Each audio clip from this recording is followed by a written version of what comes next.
The first is taking the old way, the way of your ancestors, and delving into the thick darkness of your forgotten past, and uniting with him to whom your existence now belongs. And the second one is dying restlessly, waiting for the day to come, for you to be taken forcefully from the depths of your eternal slumber. I would take these words seriously if I were you.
Howard. I know this is shocking, but I am Loth Nolder. It seems impossible to believe, but it's the truth. As you can see, my new body is not in good shape. I'm taking something to slow its deterioration, but the worms will have me soon. So listen carefully. Time is very short. We must stop them. Stop whom? Don't you remember? I think the drug I gave you was a bit much. What drug? What are you talking about? The drug I gave you when I took you out of the asylum. If I hadn't given it to you, you would have been gone for good by now. It was prepared by a very powerful shape. But I think it prevents you from remembering what happened and who you really are. This is all nonsense. I don't understand what you're talking about. You told me to come here, and I am here. In the very house of my ancestors. What is the meaning of this? Do you know that my father is lying in that tomb? Can you tell me why he killed himself in there? Why my mother never told me anything about my father? Why I remember things I've never known before? What is happening to me? You must be calm. I am in a worse condition. I know this seems like nonsense, but it is happening. This world hides secrets that people must never learn. And we are a part of those secrets. Please, calm down and try to understand what I'm about to say to you. I've given you a special drug. You haven't lost your control, have you? So don't be afraid. The drug won't let him possess you too soon, but it won't last long.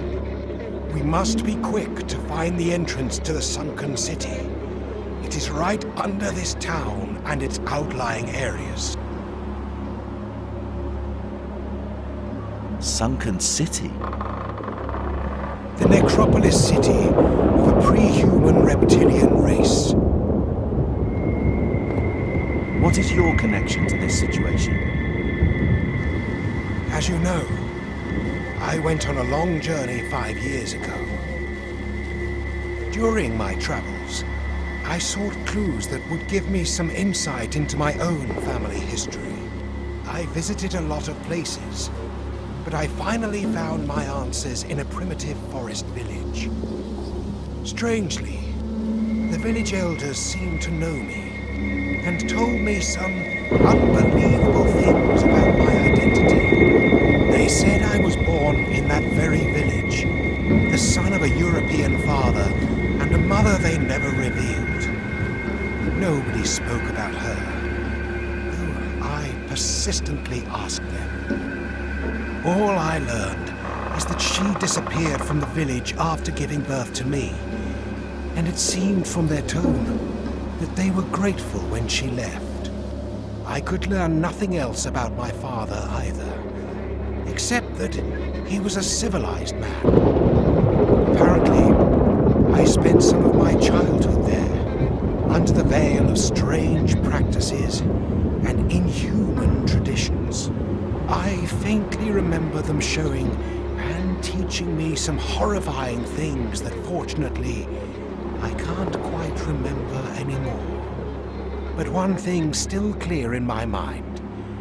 They were constantly telling me that my body was just a vessel, and that someday I would return to them and be filled with true essence. And through my body, a god, worshipped by the natives, will be summoned. So, in a sense, I am just like you.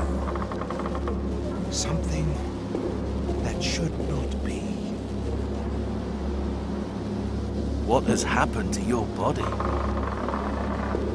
It is a long and bizarre story. My body was stolen from me. After I'd stayed at that disgusting village for a while, the elders sent me with a native guide to a nameless ruin in the middle of a jungle so dense it seemed like no human soul had ever set foot in it before us. When we arrived, that traitorous guide pushed me into a deep chamber. They planned this all along. He was not with me, only to guide me there. When I opened my eyes, I was in an enclosure with lavishly carved stone walls. I was tied tight and saw some masked figures sitting around me chanting something. They were not human. Try to imagine this. I was alone with things that were not human. Their constant hissings still reverberate in my ears. They gave me something that made my mind go cloudy. Then I believe I fainted. I don't know how much time passed, but when I regained consciousness, I was in total darkness.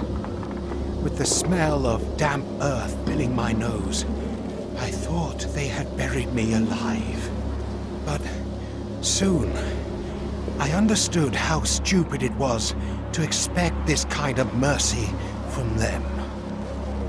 I managed to get above ground with my bare hands and tried to flee that damned jungle at once. But when I slipped and fell into a small puddle of muddy water, for a moment I plunged into the scorching pit of madness. The reflection in the water showed that I now inhabited the body that once belonged to my guide. Why did you take me out of the asylum? I had to. As I said before, if I didn't, you would have been totally overcome by now. They were planning to eliminate you and take your body for good. But fortunately, I came just at the right time. We now have a chance. I can't make it by myself. They've defeated everyone else except you. Look, I am tired and have to get my drug. Let's continue this conversation tomorrow.